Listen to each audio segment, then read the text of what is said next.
Europe ভ্রমণের স্বপ্ন দেখছেন? তাহলে শেনজেন ভিসার এই নতুন এবং গুরুত্বপূর্ণ নিয়মগুলো আপনার অবশ্যই জেনে রাখা উচিত। ইউরোপীয় কাউন্সিল সম্প্রতি রাশিয়া, ইথিওপিয়া এবং গাম্বিয়ার নাগরিকদের জন্য শেনজেন ভিসা নীতিতে বড় ধরনের পরিবর্তন এনেছে। নতুন নিয়ম অনুযায়ী এই দেশগুলোর নাগরিকদের জন্য ভিসা সহজীকরণ চুক্তি সম্পূর্ণ বা আংশিকভাবে স্থগিত করা হয়েছে। এর ফলে এখন থেকে তাদের জন্য কেবল সিঙ্গেল এন্ট্রি বা একবার প্রবেশের ভিসাই ইস্যু করা হবে।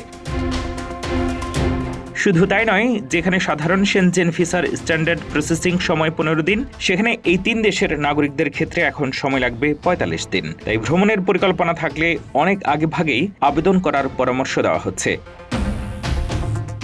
বর্তমানে অস্ট্রিয়া, বেলজিয়াম, ফ্রান্স, জার্মানি ও সদ্য যুক্ত হওয়া বুলগেরিয়া এবং রোমানিয়া সহ মোট 29টি দেশ এই শেনজেন জোনের অন্তর্ভুক্ত। তবে সাইপ্রাস ও আয়ারল্যান্ড ইউরোপীয় ইউনিয়নের সদস্য হলেও এখনও শেনজেন চুক্তির বাইরে রয়েছে। অন্যদিকে ব্রিটিশ নাগরিকদের জন্য স্বস্তির খবর হলো, তারা কোনো ভিসা ছাড়াই 180 দিনের মধ্যে সর্বোচ্চ 90 দিন শেনজেনভুক্ত দেশগুলোতে অবস্থান করতে পারবেন। তবে কোনো বাণিজ্যিক বা অর্থনৈতিক কর্মকাণ্ডে যুক্ত হতে চাইলে অবশ্যই বিশেষ অনুমতি বা রেসিডেন্স পারমিটের প্রয়োজন হবে।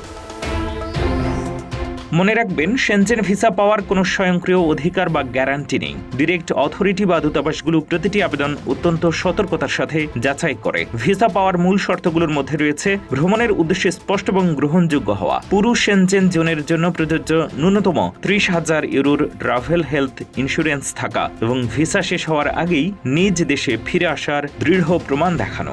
যদি আপনার সফর একের অধিক দেশে হয়, তবে মূল গন্তব্য বা যে দেশে সবচেয়ে বেশি সময় থাকবেন সেই দেশের দূতাবাসে আবেদন করতে হবে।